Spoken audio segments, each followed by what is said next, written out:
តាសួស្តីបងប្អូនទាំងអស់គ្នាឥឡូវលោកគ្រូចាប់ផ្ដើមបន្តមេរៀន PLC បាទរបស់យើងបន្តទៅទៀតអញ្ចឹងបងប្អូនបានរៀនកន្លងមកច្រើនណាស់បាទអញ្ចឹងខ្ញុំនឹងចូលទៅកម្មវិធីរបស់យើងតែម្ដងតាក់ទងទៅនឹង GX Developer បាទហើយខ្ញុំយកពាក្យ project បាទហើយខ្ញុំយក new project ណាបាទ new project ក៏បានខ្ញុំ open project ក៏បានអញ្ចឹងថ្ងៃមុនយើងបានរៀនពី project មួយដែលយើងត្រូវសរសេរវាណាបាទអញ្ចឹងប៉ុន្តែដោយសារខ្ញុំអត់បាន save ទេដោយសារមេរៀនតាក់ទងនឹង save project នេះគឺខ្ញុំបានបរៀនបងប្អូនរួចមកហើយបាទអញ្ចឹងបងប្អូនតាមដានវីដេអូដែលខ្ញុំបានបង្ហាញកន្លងមកទៅ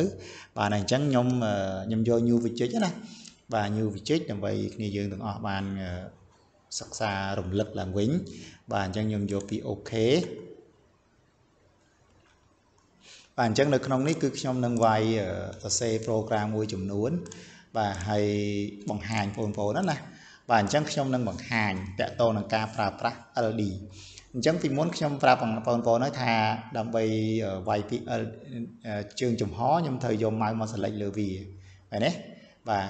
ម៉ៅ select លើវាឬក៏ខ្ញុំចុចនៅលើ keyboard computer ខ្ញុំតែម្ដងគឺឈ្មោះ F5 ណា F5 នេះគឺ C5 អញ្ចឹងណាបាទនេះបាទអក្សរ C នេះគឺបានន័យថា control បាទហើយបើ A នេះគឺ Al ណាបាទ Al S7 អញ្ចឹងទៅ Al S8 អញ្ចឹងទៅប៉ុន្តែឥឡូវគឺខ្ញុំអត់វាយតាមអញ្ចឹងទេខ្ញុំវាយតាម command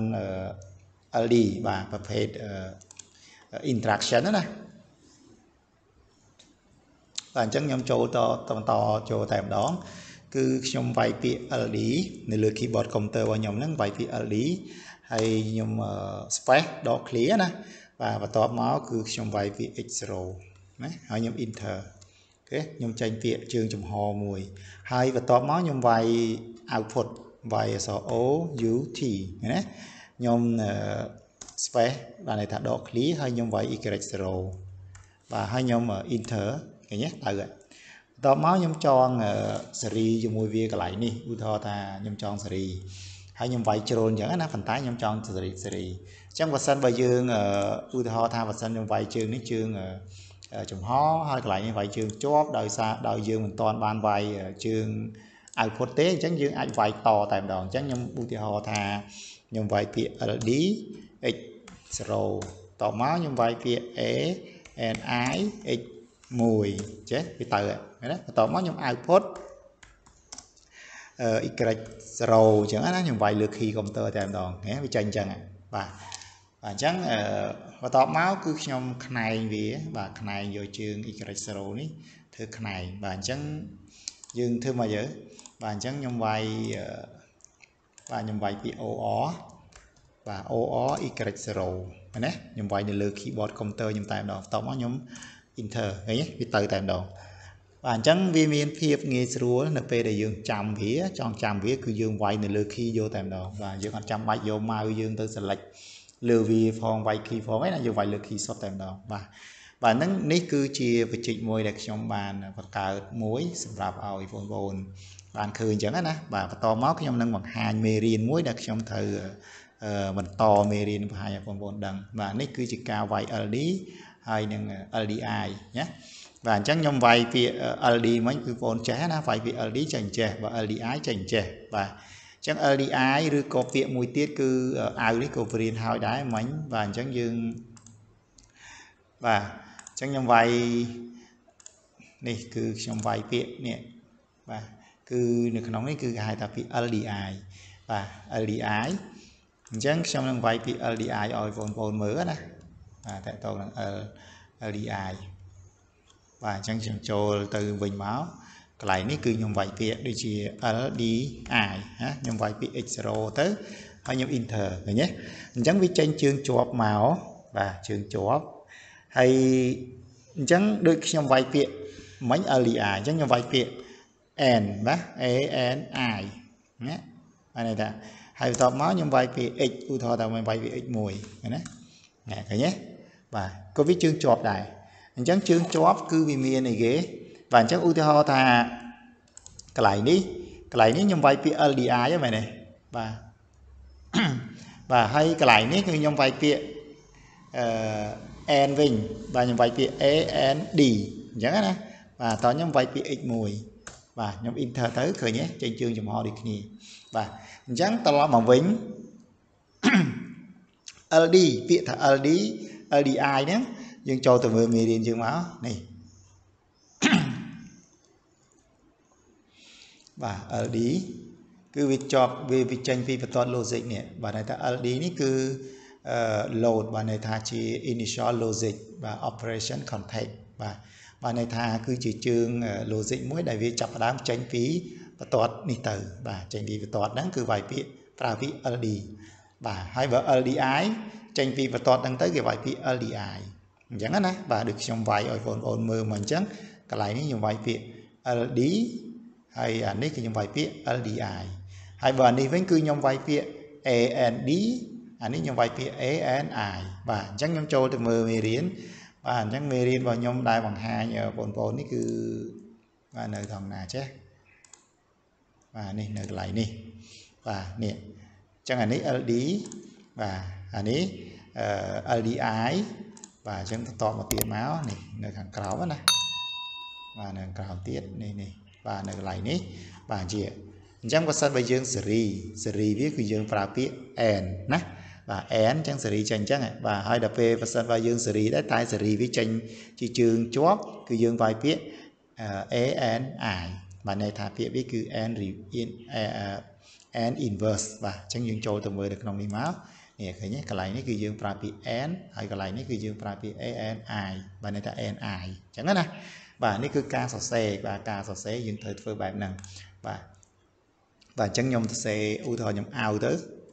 បាទអោ y1 ចាអោ y1 ណា enter ទៅអូខេចេញទៅតែម្ដងបាទនេះគឺជាការប្រើប្រាស់ LD LDI N ហើយនឹងបាទ NI អញ្ចឹងណាបាទហើយបន្តមកយើងបន្តទៅទៀតបាទអញ្ចឹងកន្លែងនេះគឺខ្ញុំបង្ហាញរួចរាល់ហើយបាទហើយកន្លែងនេះក៏ខ្ញុំបង្ហាញដែរកន្លែងនេះគឺ NI បាទ NI បាទហើយបន្តមកគឺខ្នែងបាទខ្នែងកន្លែងនេះគឺខ្ញុំបានបង្ហាញហើយគឺ OR មែនទេបាទអញ្ចឹងខ្ញុំនឹងបង្ហាញបងប្អូនបន្ថែមទៀតឧទាហរណ៍ខ្នែងកន្លែងនេះគឺខ្ញុំបានវាយឲ្យហើយ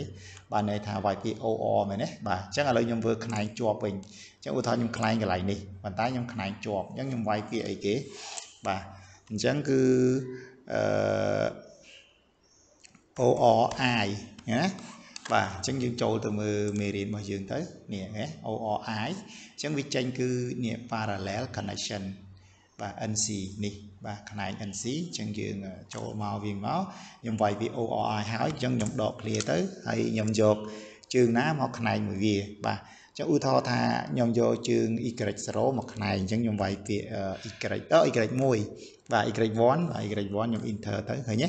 បាទវានឹងលោតផ្នែកមកចំកន្លែងនេះតែម្ដងបាទនេះហើយគឺជាការសរសេរនិងការប្រើប្រាស់តាក់ទងទៅនឹង PLC បាទ program នៅក្នុង PLC គេហៅថាជា ladder program បាទអញ្ចឹងយើងបន្តទៅទៀតបាទអញ្ចឹង OR និង ORI ហ្នឹងគឺ OR inverse ហ្នឹង OR ឬក៏ OR inverse គឺរួចហើយបាទបងប្អូនបានចេះហើយបាទអញ្ចឹងខ្ញុំអាចនឹងបន្តទៅទៀតបាទនេះកន្លែងនេះគឺ OR បាទបញ្ជាក់ប្រាប់រួចរាល់នេះបាទ OR ហើយនេះគឺ ORI បាទអញ្ចឹងយើងមើលនេះខ្ញុំបង្ហាញបន្តិចបាទតាក់ទងទៅនឹងកន្លែងការសរសេរបាទអញ្ចឹង location of coil គេចង់និយាយពី location of coil បងប្អូនបានចេះភាសាអង់គ្លេសមែនទេ location of coil បានន័យថាទីតាំងរបស់ coil ដែលយើងត្រូវដាក់បាទអញ្ចឹងនៅក្នុង PLC ទីតាំង coil ដែលត្រូវដាក់គឺនៅខាងចុង